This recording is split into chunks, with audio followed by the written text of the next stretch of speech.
ஆண்டவராகிய இயேசு கிறிஸ்துவின் நாமத்தினாலே இந்த காலை வேளையில் இந்த நம்பிக்கை டிவியின் வாயிலாக கர்த்தருடைய வார்த்தையை கேட்க வந்திருக்கிற உங்கள் ஒவ்வொருவருக்கும் எங்களுடைய வாழ்த்துதலை தெரிவித்துக் கொள்கிறோம்.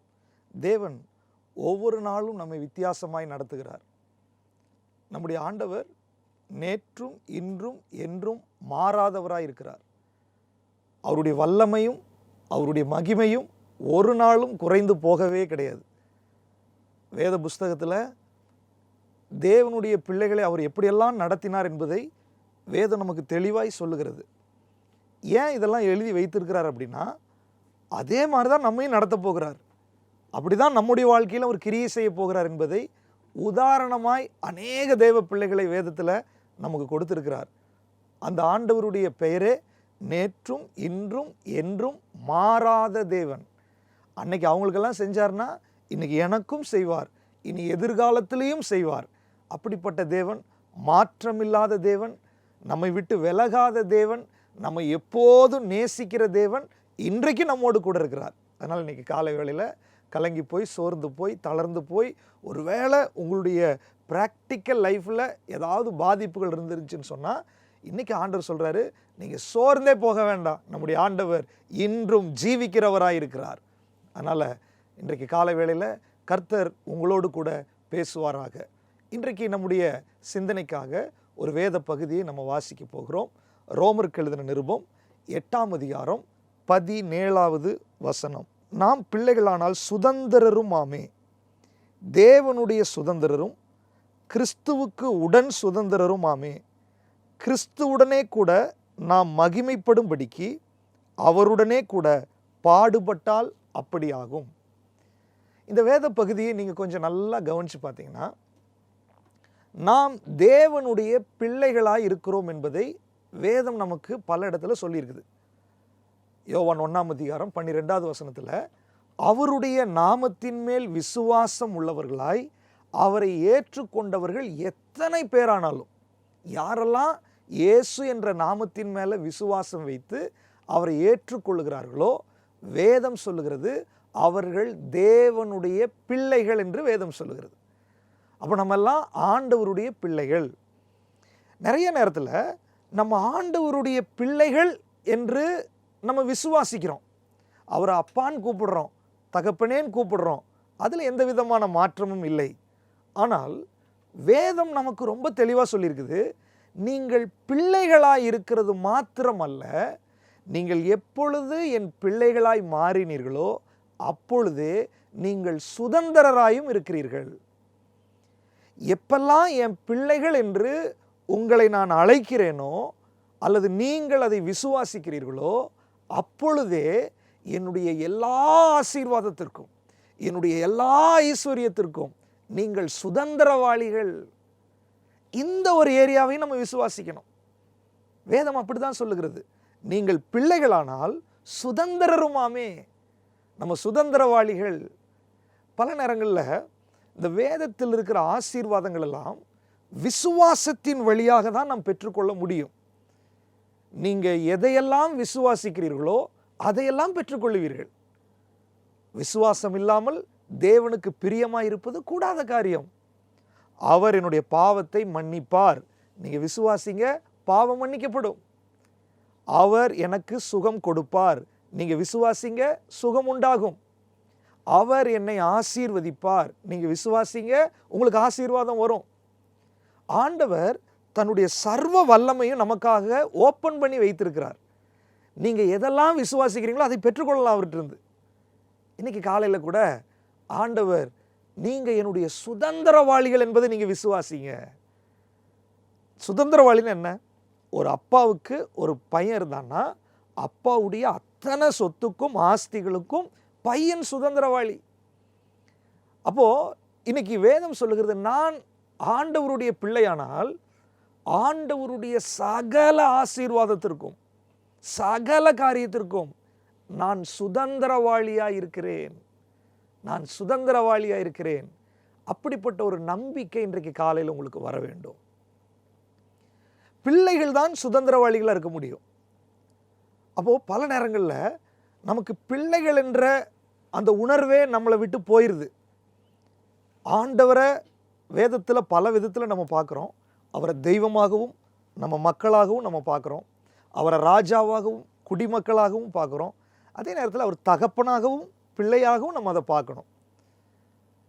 இதே ரோமருக்கு எழுதின நிருபத்தில் அதனுடைய 16வது வசனம் இப்படி சொல்லுகிறது, நாம் தேவனுடைய பிள்ளைகளாய் இருக்கிறோம் என்று ஆவியானவர் தாமே நம்முடைய ஆவியுடனே கூட சாட்சி கொடுக்கிறார்.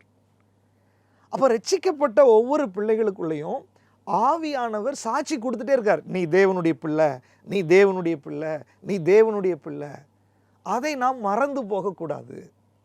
எப்பெல்லாம் நான் தேவனுடைய பிள்ளை என்று நினைக்கிறேனோ அப்பொழுதெல்லாம் நான் சுதந்திரவாளி என்பதை நான் மறந்து விடக்கூடாது. இன்னைக்கு காலை வேளையில் ஆண்டவர் உங்களோடு பேசுகிறார். நீங்கள் சுதந்திரவாளி. சாதாரண தகப்பனுடைய சுதந்திரவாளிகள் கிடையாது. சாதாரண தகப்பனுடைய பிள்ளைகள் கிடையாது. வானத்தையும் பூமியும் உண்டாக்கின சர்வ வல்லமையுள்ள தேவனுடைய பிள்ளைகளாக இருக்கிறீர்கள். அவர் உங்களுக்காக எல்லாத்தையும் ஆயத்தப்படுத்தி வைத்திருக்கிறார். நீங்கள் விசுவாசத்தினால் அதை பெற்றுக்கொள்ள முடியும். நீங்கள் விசுவாசித்தால் தேவ மகிமையை காண்பீர்கள். உங்கள் தகப்பன் சாதாரண நபர் அல்ல. அவர் வானங்களை உண்டாக்கினவர், பூமியை அஸ்திபாரப்படுத்தினவர், மிருகங்களையும் மரங்களையும் இயற்கைகளையும் ஜீவராசிகளையும் நட்சத்திரங்களையும் உண்டாக்கினவர். அவரால் செய்ய முடியாத அதிசயம் எதுவும் இல்லை. நீங்கள் சுதந்திரவாளி என்று விசுவாசிக்கும் போது, நீங்கள் பிள்ளை என்று விசுவாசிக்கும் போது உங்களுக்காக எதையும் செய்வதற்கு அவர் வல்லமை உள்ளவராயிருக்கிறார். இன்னைக்கு காலை வேளையில் நீங்கள் விசுவாசிங்க.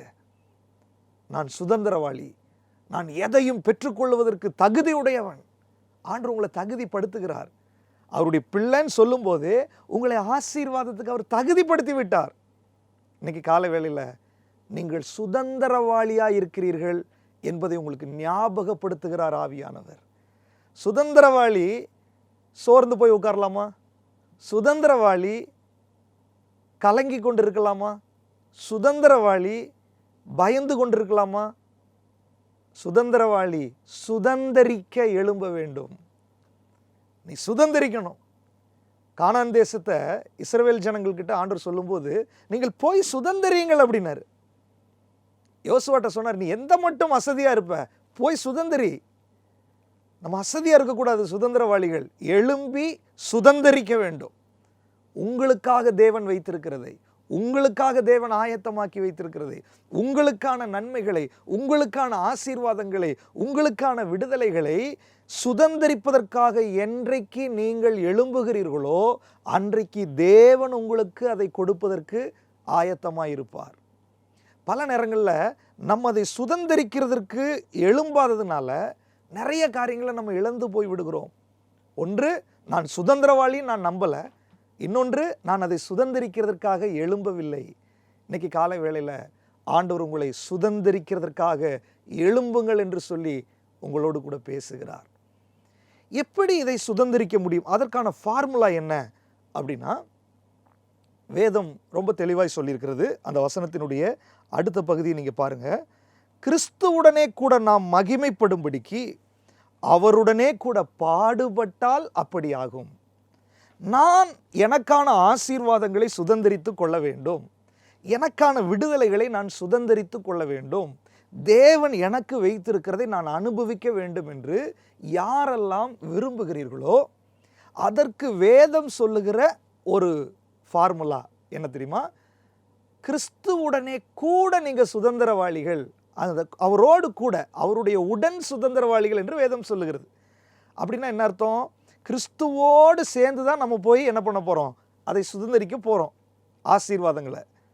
அதற்கு ஒரு ஃபார்முலா என்னன்னா, அவரோடு கூட பாடுபட்டால் அவரோடு கூட மகிமையை நீங்கள் அனுபவிப்பீர்கள். பாடுகளின் வழியாக தான் சுதந்திரம் உங்களுக்கு கிடைக்கும். நிறைய நேரத்தில் நம்மளுடைய காரியம் என்னென்னா, ஸ்மூத்தாக போய் ஒரு ஆசீர்வாதத்துக்குள்ளே போகணும்னு நம்ம நினைக்கிறோம். நல்லா தெரிஞ்சுக்கோங்க, நீங்கள் ஸ்மூத்தாக போய் எந்த ஆசீர்வாதத்துக்குள்ளேயும் போக முடியாது. பாடுகளின் வழியாக தான் ஆசீர்வாதம். இவ்வளோ பெரிய ரட்சிப்பை இந்த உலகத்துக்கு கொடுக்கிறதற்கு தேவகுமாரனாகிய இயேசு கிறிஸ்து அவர் கெத்செமனே தோட்டத்தினுடைய பாடுகளின் வழியாக தான் டிராவல் பண்ண வேண்டியிருந்துச்சு. பிதாவே இந்த பாத்திரம் என்னை விட்டு நீங்க கூடுமானால் நீங்கும்படி செய்யும் அப்படின்றாரு. ஆனாலும் நான் உங்க சித்தம் செய்யறதுக்கு வந்திருக்கிறேன், உங்க சித்தத்துக்கு என்ன ஒப்பு கொடுக்குறேன் அப்படின்றாரு. அப்ப அந்த கல்வாரி சிலுவையில அந்த பாடுகளை, கெத்செமனே தோட்டம் முதல் கல்வாரி சிலுவை வரைக்கும் அந்த பாடுகள் என்ற விஷயத்திற்கு தன்னை ஒப்பு கொடுத்தார். அதனால எல்லா நாமத்துக்கும் மேலான நாமத்தை உடையவராய், எல்லாத்தையும் சுதந்திரித்துக் கொள்ளுகிறவராய், எல்லாத்தையும் ஆளுகை செய்கிறவராய் அவர் உயர்ந்திருக்க தேவன் அவரை அனுமதித்தார். எபிரேயர் 1ஆம் அதிகாரத்தில் 2வது வசனத்தை நீங்க வாசித்து பார்த்தீங்கன்னா, இவரை, யாரை? குமாரனாகிய இயேசுவை சர்வத்துக்கும் சுதந்திரவாளியாக நியமித்தார். அப்ப சர்வத்தையும் அவர் சுதந்திரிக்கிறதுக்கு அவர் பாடுகளின் வழியாய் போக வேண்டியிருந்துச்சு. எப்பக்கத்திலும் நெருக்கம், துன்பப்படுத்தப்படுதல், கீழே தள்ளப்படுதல், இந்த அனுபவங்களுக்குள்ள அவர் வர்றாரு. இத பிரச்சனையாய் அவர் பார்க்கவில்லை. அடுத்த வசனம் சொல்லுகிறது, கிறிஸ்துவினுடைய மரணத்தை என்னுடைய சரீரத்தில் நான் சுமக்கிறேன், கிறிஸ்துவினுடைய பாடுகளை நான் சுமக்கிறேன். இந்த வசனத்தின்படி கிறிஸ்துவுடன் அந்த பாடுகளுக்குள்ள நான் போகிறேன், அவரோடு கூட பாடுகளை சகிக்கிறேன், அதனால அவரோடு கூட ஆளுகையும் செய்கிறேன். பவுல் சொல்ற, எப்பக்கத்தில் நெருக்கப்பட்டாலும் நான் ஒடுங்கி போவது கிடையாது, கலக்கமடைந்தாலும் மனமுறிவடைவது கிடையாது, துன்பப்படுத்தப்பட்டாலும் கைவிடப்படுவது கிடையாது. எவ்வளோ ஒரு நம்பிக்கையான வார்த்தை பாருங்க. ஆண்டவர் சொல்றாரு, உன்னுடைய ஆசீர்வாதத்தை நீ சுதந்திரிப்பதற்கு பாடுகளின் வழியாய் கடந்து போக வேண்டும், உபத்திரவத்தின் வழியாய் கடந்து போக வேண்டும். இந்த சூழ்நிலையின் வழியாய் நீங்க கடந்து போகும்போது கர்த்தருடைய மகிமையை நீங்க பார்க்க ஆரம்பிப்பீங்க. இன்னைக்கு காலை வேளையில் நீங்க சுதந்திரவாளி என்பதை மறந்து போகாதீங்க. அது ஸ்மூத்தான ரூட்ல நடக்காது, இடுக்கமான வாசல் வழியாய் நடக்கும், பாடுகளின் வழியாய் நடக்கும். அவரோடு கூட பாடுகளை சகித்தால் அவரோடு கூட ஆளுகையும் செய்ய ஆரம்பிப்பீர்கள். எத்தனை பேர் விசுவாசிக்கிறீங்க? இன்றைக்கு நம்ம ஜெபிக்க போகிறோம். ஜெபிக்கலாமா?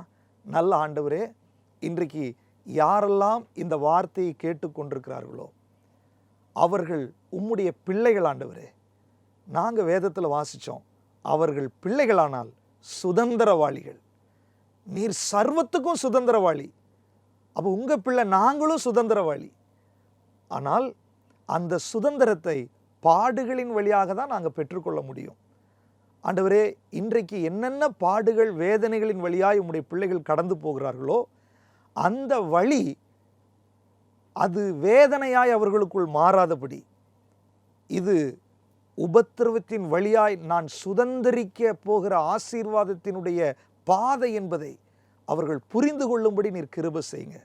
இயேசு கிறிஸ்துவின் நாமத்தில் எல்லா கலக்கங்கள், போராட்டங்கள், வேதனைகள் இயேசுவின் நாமத்தில் ஜனங்களை விட்டு மாறி போகட்டும். உம்முடைய பிள்ளைகள் சுதந்திரிக்கும்படி இன்றைக்கு எழும்புவார்களாக, சுதந்திரிக்கும்படி எழுந்திருப்பார்களாக, இவர்கள் சுதந்திரவாளிகளாய் ஜீவிப்பார்களாக. நீர் அப்படியே செய்கிறதற்காய் ஸ்தோத்திரம். என் ஜனம் ஒரு நாள் வெட்கப்பட்டு போவதில்லைன்னு சொன்னீங்களே, நீர் அப்படியே செய்ய போறதற்காய் ஸ்தோத்திரம். இயேசு கிறிஸ்துவின் நாமத்தில் பிதாவே, ஆமென், ஆமென். God bless you. Praise the Lord. நீங்கள் எங்களை தொடர்பு கொள்ள வேண்டிய முகவரி: பாஸ்டர் டி. சாலமோன் ராஜா, LIG 2 3484, காந்திமா நகர், பீலமேடு, கோயம்புத்தூர். பின்கோட் 641004. எங்களுடைய தொலைபேசி எண் 9942121727 மற்றும் 9944291094.